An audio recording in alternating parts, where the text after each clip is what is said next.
those extra 2 sacks worth, say, giving up an extra 40 yards rushing or, losing on the option or, something like that because that you made that sacrifice? Maybe, let me word it this way. You may get 2 more sacks, but what if you give up 4 first downs because you're unable to stop the run? You might have made 2 drive-stopping plays, but then you gave up 4 drive-starting plays, and it just doesn't even out in terms of a numbers type of deal. And that's just how I see it. It could go perfectly fine, and it'd be magical, and we changed the way football's played forever. I just don't see that happening. Yeah, well, the good thing about it is that, and the points that you make, extremely valid, especially, the fact that if you have a rotation, it may benefit everybody instead of just 1 or 2 guys. So I definitely think the points that you made were valid. But the beautiful thing about football is when we do all of this talking, eventually they got to show us what's going to go down on the field. So we'll find out how this plays out. And it'll be interesting to see what happens because, as you said, Rankins should be back week 8. I've seen some people saying week 9, but either way, he's not that far away from returning. And Delvin Breaux is going to be right behind him. And he's been showing videos of him running and doing all kinds of things like that. I don't know if he can cut just yet, but definitely doing some running. So that's always a good sign. And if we could ever get this guy, whom I'm happen to trash on more than one occasion, named Dannell Ellaby, if we could ever get him on the field, it may be a bit interesting for teams trying to I guess, game plan against the Saints because you'll have possibly 3 linebackers that can play well in space, and I don't know when the last time or if you've ever been able to say that about a Saints defense. Yeah, I mean, it goes to the style thing. We'll see what happens. I think a perfect argument or example or analogy for New Orleans fans would be, and I said this before he signed, and I'm saying it now, the New Orleans Pelicans were better with Monty Williams because his style fit the players better. If you're watching while listening to the Pelicans game or keeping up with the box score and everything, the Pelicans are hot garbage. They're pretty bad right now.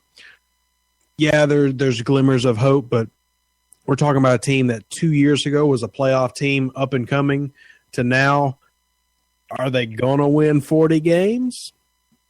Maybe. Probably around 30. I think it's the same thing with New Orleans. It's Breaux might come back, Rankins might come in and really shine and do good. Still doesn't change the fact that the team just isn't a team yet. And 2 pieces coming in, especially when we're talking about one of those pieces already having a starter in front of them, is not going to change anything for me. Delvin Breaux is a great player. I'm excited that he has the potential to come back. But I don't think him and Rankins coming back are going to make a difference to where this team goes from being hit or miss to constant. And we all know that Dannell Ellaby, even if he does come back at some point this year, he's not going to play. If he came back next week, he's already going to be gone before the season's over again. I mean, I'm sorry. I like him as a player, but he just doesn't have the health to play. So there's nobody really coming back that makes me think, yeah, man, this team's got a shot. It's going to happen. I don't have that.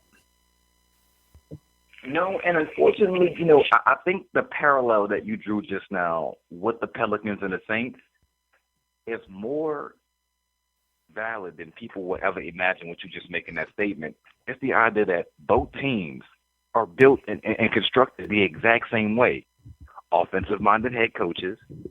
Their offense has no trouble scoring on anybody. Mm-hmm. The problem is they can't stop anybody from scoring. And it's both teams.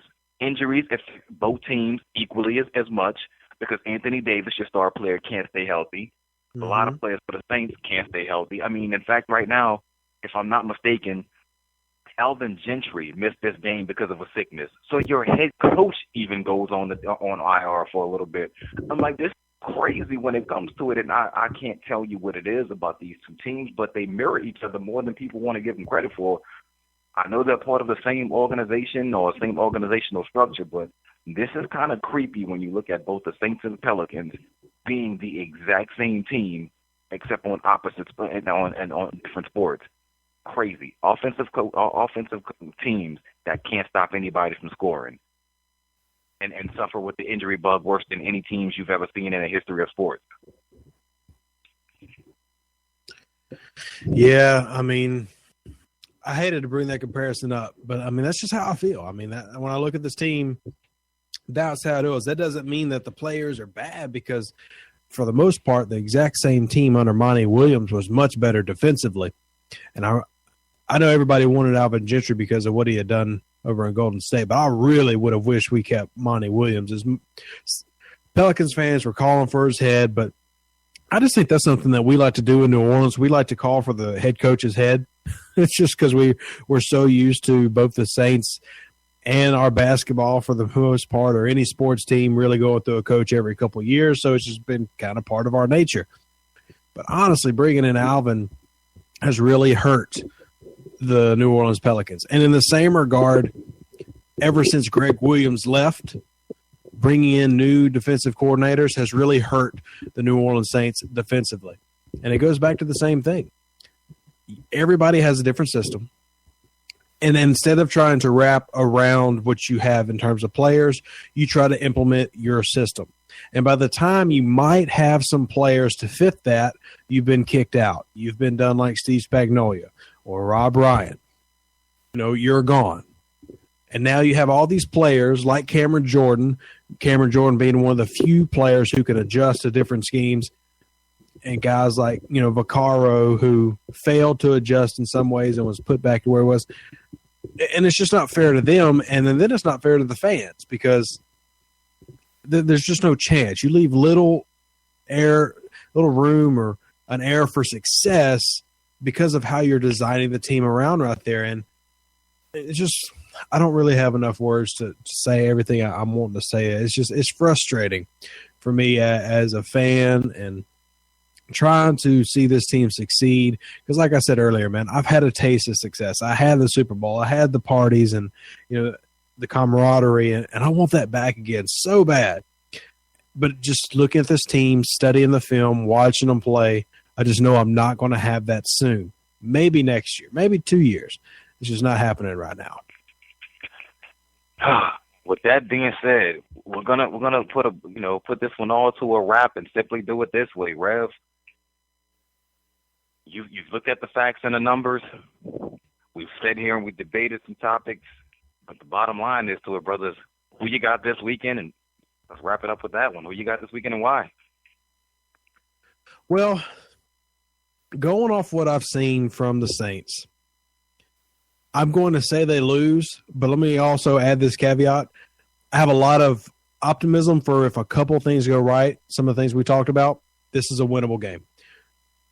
I'm going to score it 24-21, another close one. I just think that's a theme the Saints are going to have about all season long.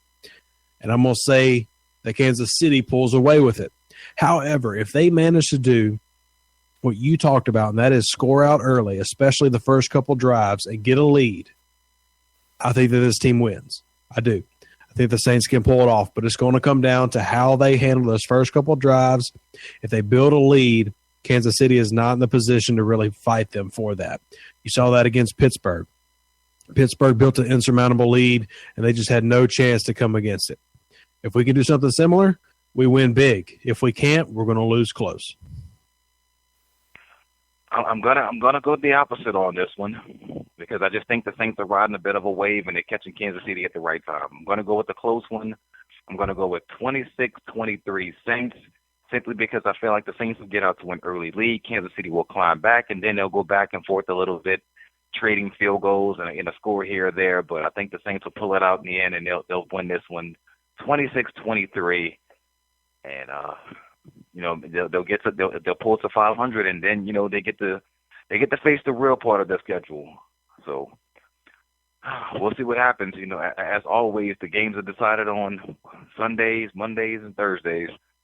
With that being said, we want to thank everyone who tuned in tonight to listen to the Who Dat Confessional. Rev, why don't you tell everybody how they can follow you and how they can get in contact with you? Yeah, everybody, y'all can follow me on Twitter at RevDeuceWindham. That's RevDeuceWindham. I'm on there just about every day. You can also follow me on Twitch and everything, but just hit me up on Twitter. That's the best way. And I'm sorry for my voice going in and out all night. It's been a long week. And I can. That's why we cut short a few minutes tonight, because I can already feel it going on me. But Brian, give him a shout, close us out, and we'll see everybody next week, hopefully after another Saints win. Absolutely. You all can follow me at Brian TNR on Twitter. That's at BRYANTNR. You can follow me there on Twitter day and night. Hit me up with your questions, and I'll be more than happy to answer. If I can't find the answer, we'll get it together. Again, thanks a lot, everybody, for tuning in. I want to make sure you all know that we really appreciate you listening in and giving us your feedback. Take care of yourselves. God bless. We'll catch you next week.